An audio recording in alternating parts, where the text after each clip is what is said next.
സത്യം പറഞ്ഞ ഒരു video day in my life ആയിട്ട് എടുക്കേണ്ടി വരും കേട്ടോ. കാരണം നമ്മൾ രാവിലെ ഒരു 9 മണിയാകുമ്പോൾ വീട്ടിൽ നിന്ന് ഇറങ്ങിയതാണ്. വേറെ ഒന്നല്ല, നമ്മുടെ വണ്ടിയൊക്കെ ഒന്ന് PPF ഒക്കെ ഒന്ന് അടിച്ച് ഫുൾ സെറ്റാക്കി ഒന്ന് എടുക്കാൻ വേണ്ടിയിട്ടാണ് കേട്ടോ. അപ്പോൾ നമ്മൾ പെരിന്തൽമണ്ണയ്ക്കാണ് പോണത്.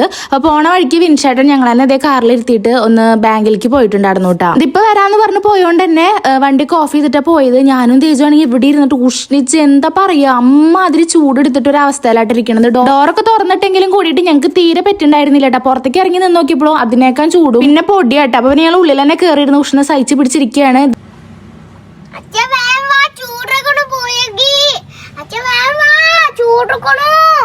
ഇതെനിക്കും തേജുവിനും ഇത്രയും നന്നായിട്ട് എഫക്ട് ചെയ്യണത് എന്താണെന്ന് വെച്ചാൽ ഞങ്ങൾ ഉഷ്ണത്തിന്റെ അസുഖമുള്ളവരോട്ടെ. സത്യം പറഞ്ഞാൽ ഞാനായാലും തേജുവായാലും മിൻഷേട്ടനായാലും പെട്ടെന്ന് വയർക്കും. ഞങ്ങളുടെ നല്ല ബോഡി തോന്നുന്നു അല്ലേ, പെട്ടെന്ന് വയർക്കണം. ആരോഗ്യമുള്ള ബോഡി ഉള്ളവരല്ലേ വയർക്കുക എന്ന് പറയുക. അതേപോലെ ഏട്ടാ ഞങ്ങൾ പെട്ടെന്ന് വയർക്കും, ഒട്ടും ചൂട് സഹിക്കാൻ പറ്റാറില്ല. പിന്നെ നമ്മുടെ കൂടെ ജിഷ്ണേട്ടനും കൂടി ഉണ്ട് കേട്ടോ. അതേ ബാക്കിൽ ജിഷ്ണേട്ടൻ്റെ വീടിൻ്റെ അവിടെ നിന്ന് ജിഷ്ണേട്ടനും കൂട്ടിയിട്ടാണ് നമ്മൾ പോകുന്നേക്കണത്.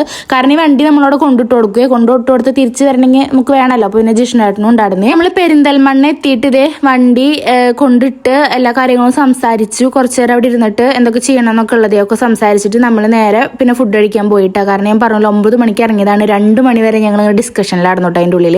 പിന്നെ 2 മണിയായപ്പോൾ ഫുഡ് എന്താ പറയുക സഹിക്കാൻ പറ്റണില്ല, വിശപ്പ്. അപ്പം ഞങ്ങൾ നേരെ ഇതേ ഫുഡ് കഴിക്കാൻ കയറി. ഇവിടുത്തെ സ്പെഷ്യൽ എന്താ സദ്യ ബിരിയാണി, പിന്നെ എന്താ ചട്ടി ബിരിയാണി ഒക്കെ ഉണ്ടായിരുന്നു കേട്ടോ. അപ്പോൾ ഞങ്ങൾ സദ്യ ബിരിയാണി ഒക്കെ പറഞ്ഞിട്ട് അതൊക്കെ ഇരുന്ന് കഴിച്ചിട്ടുണ്ടായിരുന്നു. അതെല്ലാം കഴിച്ച് നമ്മളത് വീട്ടിലേക്ക് തിരിച്ചു പോണ വഴിക്ക് നല്ല മഴ ഉണ്ടായിരുന്നു കേട്ടോ. നല്ല മഴ പറഞ്ഞാൽ നല്ല അടിപൊളി മഴയായിരുന്നു. നമ്മുടെ മറ്റേ മീനൊക്കെ വാങ്ങി സെറ്റ് ചെയ്യണമെന്നും പറഞ്ഞിട്ട് വാങ്ങി കൊണ്ടുപോയതുള്ളൂ കേട്ടോ. ആ പോയതാണ് ജിഷ്ണേട്ടൻ. പിന്നെ നമുക്ക് ജിഷ്ണേട്ടൻ കൈ കിട്ടിയിട്ടില്ല. പിന്നെ 1.5-2 ആഴ്ചയ്ക്ക് ശേഷമാണ് ജിഷ്ണേട്ടൻ അത് ഇങ്ങനെ കയ്യിൽ കിട്ടണത്.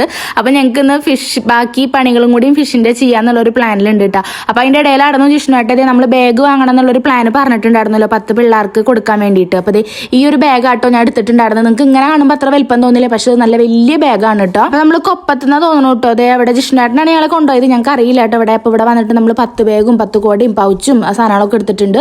ഒപ്പം നമ്മുടെ തേജുവിനും കൂടിയും ബാഗ് എടുത്തിട്ടുണ്ട് കേട്ടോ. പിന്നെ നമ്മുടെ സബ്സ്ക്രൈബർ കുട്ടികൾ വന്നിട്ട് നമ്മുടെ തേജുവിൻ്റെ ഒപ്പം നിന്ന് ഫോട്ടോയൊക്കെ എടുത്തിരുന്നേ. അങ്ങനെ എല്ലാം കൂടി ഇതേ ബില്ലാക്കി എല്ലാം സെറ്റ് ചെയ്തിട്ട് നമ്മൾ നേരെ വീട്ടിലേക്ക് പോവാട്ടോ ചെയ്യുക. ഇത് ഈ ഒരു ഷോപ്പ് നാട്ടെടുത്തേക്കണത് അത് എവിടെയാ കറക്റ്റ് കൊപ്പാണ് തോന്നുന്നു കേട്ടോ. അത് കഴിഞ്ഞിട്ട് പിന്നെ ജിഷ്ണായിട്ട് 1-2 മീനെയും കൂടി നമുക്ക് എടുക്കാമെന്നും പറഞ്ഞിട്ട് ഞങ്ങൾ വീണ്ടും ഇതേ മീൻ എടുക്കാൻ കയറിയിട്ടുണ്ട്. അങ്ങനെ ഇത് ഈ ഒരു 2 മീനായിട്ട് നമ്മൾ എടുത്തേക്കണത്. ഫൈറ്റർ ഇല്ലേ, അതിന് 2 എടുത്തിട്ടുണ്ടായിരുന്നു. ഇനി നമ്മുടെ തേജുവിന് ഇങ്ങനെ കൊണ്ടു നടന്ന് നാശാക്കുന്നത് ജിഷ്ണേട്ടനാണ് ഇപ്പോൾ വിൻഷേട്ടൻ പറയണത്. കാരണം ചെടി മീൻ ഇതൊക്കെ കണ്ട ഞങ്ങളതിനെ വേഗം അറിയിക്കും. ഞങ്ങളല്ലെങ്കിൽ മുന്നേ ഒപ്പം ചാടുട്ടാ. അങ്ങനെ പിന്നെ നമ്മൾ പട്ടാമ്പി എത്തിയിട്ട് ഇതേ നമ്മുടെ സുജിലേക്ക് ഇതേ പാനിപൂരി ഐറ്റംസ് ഭയങ്കര ഇഷ്ടമായിരുന്നു. അപ്പോൾ ജിഷ്ണേട്ടൻ വീട്ടിലേക്ക് വാങ്ങാൻ നിന്നതായിരുന്നു. അപ്പം ഞങ്ങളും കുറച്ച് വാങ്ങി കഴിച്ചിട്ടുണ്ടായിരുന്നു കേട്ടോ. പിന്നെ അതെല്ലാം വാങ്ങിയിട്ട് നമ്മളതിനെ ജിഷ്ണേട്ടൻ ഇതേ സേഫ് ആയിട്ട് വീട്ടിൽ കൊണ്ടാക്കി തന്നിട്ടുണ്ടായിരുന്നു. അങ്ങനെ ജിഷ്ണേട്ടനോടും ടാറ്റാ ബൈ ബൈ പറഞ്ഞിട്ട് നമ്മൾ വീട്ടിലേക്ക് പോകുന്നു കേട്ടോ. അപ്പോൾ ഇന്നത്തെ വീഡിയോ എത്രയേ ഉള്ളൂ. ബൈ.